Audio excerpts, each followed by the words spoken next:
सोनीपत की थाना sector 27 police ने महिला का सिर काटकर हत्या करने वाले मुख्य हत्यारोपी नन्नूलाल उर्फ लालू को शहर के विकास नगर से गिरफ्तार कर लिया है। दरअसल महिला की सिर काटकर हत्या करने वाला यह शख्स कोई और नहीं बल्कि मृतक महिला का ही दामाद था, जिसने करीब 10 दिन पहले अपनी सास का सिर काटकर अपनी पत्नी को भेज दिया था। पुलिस की पूछताछ में हत्यारोपी नन्नूलाल ने खुलासा किया कि वह अपनी पत्नी की बेवफाई से बेहद खफा था, जो कि नन्नूलाल को छोड़कर अपने प्रेमी सौरभ के साथ बहालगढ़ के चौहान जोशी में रह रही थी। वहीं नन्नूलाल को अपनी मृतक सास पर उसकी पत्नी व उसके प्रेमी का साथ देने का शक था, जिसको लेकर हत्यारोपी नन्नूलाल की अपनी सास से पिछले कई दिनों से अनबन चल रही थी। नन्नूलाल उर्फ लालू मूल रूप से बिहार का रहने वाला था, जो कि रोजगार के लिए हरियाणा के सोनीपत में आया था, लेकिन पत्नी की बेवफाई ने नन्नूलाल को अपनी ही सास का कातिल बना दिया, जिसने कत्ल जैसे संगीन अपराध को करने से पहले अंजाम के बारे में एक बार भी नहीं सोचा। फिलहाल पुलिस द्वारा मुख्य हत्यारोपी नन्नूलाल उर्फ लालू को कोर्ट में पेश कर पुलिस रिमांड पर लिया जाएगा।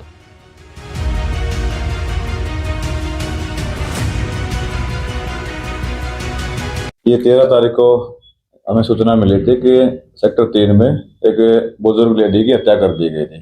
तो मौके पर जाकर देखा तो मौके पर बुजुर्ग महिला की हत्या कर दी गई थी, जिसमें गर्दन कटी हुई थी, जो उसकी इन्वेस्टिगेशन के लिए हमने फर्ज कर दी गई है। जो आज मैंने और मुख्य आरोपी को अरेस्ट कर लिया गया है। ये जो आरोपी है नन्नूलाल उर्फ लालू है, ये बिहार का रहने वाला है और इसकी जो मृतक है वो सास लगती थी।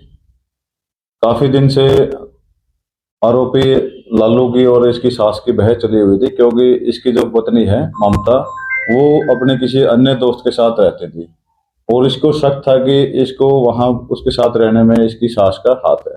तो पहले भी काफी बार इनकी कहासुनी हुई थी।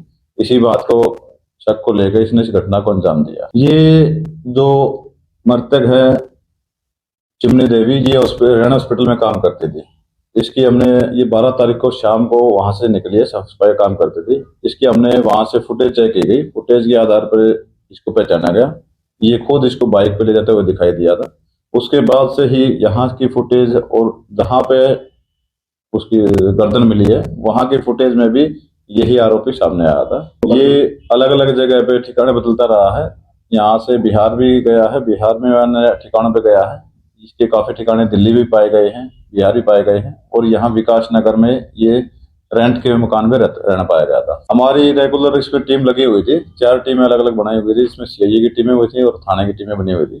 तो सभी टीमें इसका पीछा कर रही थी। तो काफी बिहार भी गया है, बिहार में मैंने इसका पीछा किया हुआ है। तो ये यहाँ से विकास नगर से हमने इसको अरेस्ट किया गया। आज हम कोर्ट में पेश करेंगे, इसका पुलिस रिमांड लेंगे। ये यहाँ से जो घटना का अंजाम देगा, इसने बैग में चौहान जोशी है बालगढ़ के पास में, वहां पे इसकी पत्नी ममता रहती थी, उसका दोस्त था सौरभ। उसके मकान पे, किराए के मकान पे इसने उस बैग को डालकर वहां उनको रखे थे।